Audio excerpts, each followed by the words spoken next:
آپ یہ نہیں جانتے ہوں گے کہ عرب اور بر صغیر کے مسلمان بھی مسئلہ فلسطین کی ابتدا اور فلسطینیوں کے قتل عام کے اتنے ہی ذمہ دار ہیں جتنے برطانیہ اور اسرائیل۔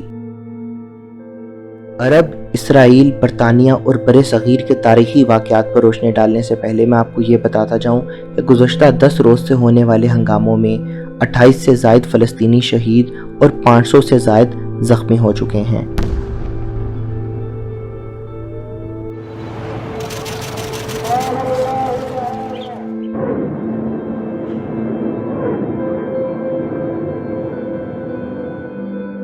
اسرائیلی حملوں کا جواب دینے کے لیے فلسطین کی ایک جماعت حماس نے بھی ریٹیلیٹ کیا ہے اور 500 سے زائد راکٹس اسرائیل میں فائر کیے ہیں۔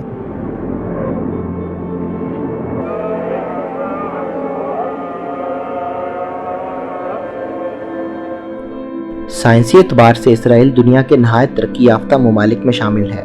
اسرائیل کے 12 سے زائد سائنسدان نوبل پرائز حاصل کر چکے ہیں۔ اسی لیے اسرائیل کے آئرن ڈوم جیسے دفاعی نظام نے حماس کے بیشتر راکٹ حملوں کو ناکام بنا دیا۔ اسرائیل اس سے پہلے بھی 1948، 1967 اور 1974 میں مختلف جنگوں میں عرب ممالک کو شکست دے چکا ہے۔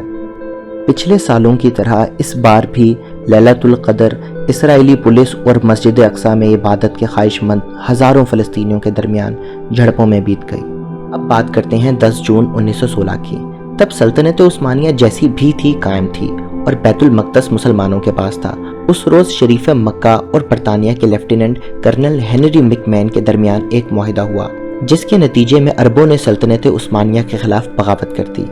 عرب مسلمان ترک مسلمانوں کی قائم کردہ خلافت عثمانیہ کے خلاف کھڑے ہو گئے اور اس بغاوت میں برطانیہ نے عرب مسلمانوں کی مدد کی۔ عرب مسلمانوں کی ترکوں کے خلاف بغاوت کا پرچم برطانوی سفارتکار کرنل مارک سائکس نے تیار کیا۔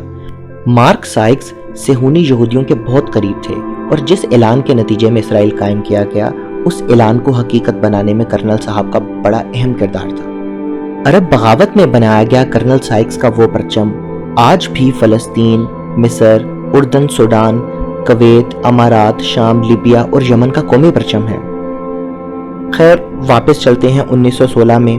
پرچم بھی تیار ہو گیا اور بغاوت بھی شروع ہو گئی، یہاں تک کہ ایک وقت وہ آ گیا کہ یروشلم کا محاصرہ کر لیا گیا۔ عثمانی افواج لڑیں اور یروشلم کے اطراف میں شہید ہونے والے فوجیوں کی تعداد ایک روایت کے مطابق 25,000 تھی، لیکن یہ افواج بے بس ہو گئیں۔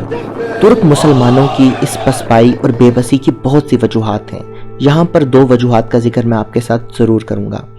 پہلی وجہ تو عرب بغاوت تھی۔ ایک طرف برطانوی اور اس کی اتحادی افواج یروشلم پر حملہ آور تھیں، دوسری جانب عرب بغاوت نے ترکوں کی سپلائی لائن کو ادھیڑ کر رکھ دیا تھا۔ دوسری جانب ہندوستان سے گئے فوجی تھے جو اتنی وافر تعداد میں تھے کہ انہوں نے اتحادی افواج کو افرادی قوت سے بے نیاز کر دیا تھا۔ برطانوی فیلڈ مارشل نے بعد میں اعتراف کیا کہ ہندوستان کے فوجی اگر ہمیں میسر نہ ہوتے تو ہم دونوں جنگیں عظیم ہار چکے ہوتے۔ یہاں پر میں واضح کر دوں کہ برطانوی فوج کے ساتھ فلسطین جانے والے فوجی صرف ہندو اور سکھ نہیں تھے، ان میں ہندوستانی مسلمان بھی پیش تھے، کیونکہ ہندوستان میں یہ فتویٰ آ چکا تھا کہ مسلم دنیا کی قیادت پر ترکوں کا کوئی حق نہیں، یہ حق تو شریف مکہ کا ہے۔ برطانوی فوج میں لاکھوں مسلمانوں کی موجودگی اور عرب بغاوت کی وجہ سے 11 دسمبر 1917 کو جب یروشلم مسلمانوں سے چھن گیا اور جنرل ایلن ایک فاتح کی حیثیت سے داخل ہوئے تو فاتحین کے ساتھ کچھ ایسے لوگ بھی تھے جو ہندوستان سے تشریف لے کر گئے تھے اور نعرے تکبیر بلند فرما رہے تھے، اور کچھ وہ تھے جو ہندوستان سے تشریف نہیں لے گئے تھے، وہیں آس پاس کے علاقوں کے عرب تھے اور عرب بغاوت کا پرچم بلند کر رہے تھے، وہی 4 رنگوں والا پرچم جس کا ہم پہلے ذکر کر چکے ہیں۔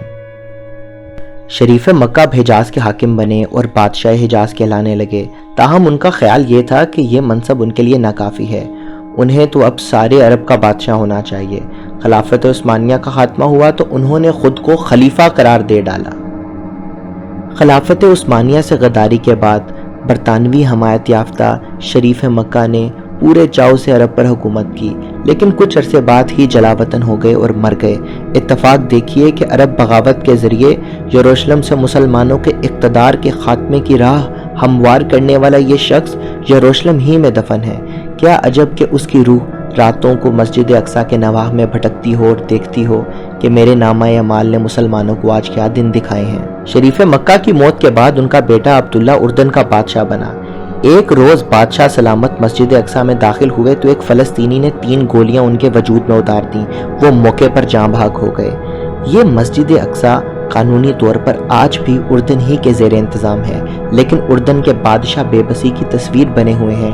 خدا جانے یہ بے بسی انہیں اپنی وہ غلطیاں یاد دلاتی ہے یا نہیں جو بعد میں اسرائیل کے قیام کا پیش خیمہ بنی۔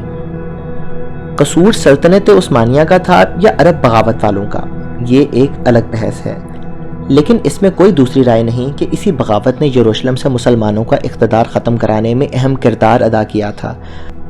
آج اسرائیلی فوج مسجد اقصیٰ میں نمازیوں پر تشدد کر رہی ہے اور مسلمان وہی پرچم تھام کر مزاحمت کر رہے ہیں جس پرچم تلے مسلمانوں ہی نے ترک خلافت کے خلاف غداری کی اور اپنے ہی اقتدار کا خاتمہ کیا۔ آج دنیا کے بہت سے علاقوں میں مسلمان غذائی قلت، خانہ جنگی اور پروکسی وارز کا شکار ہیں۔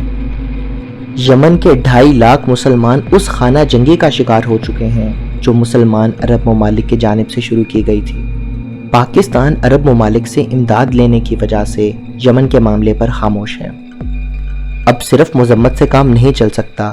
مسلم دنیا کو فلسطین کی حمایت کے لیے اسرائیل ہی کی طرح کی معاشی، سیاسی، سائنسی اور جنگی ترقی کی ضرورت ہے۔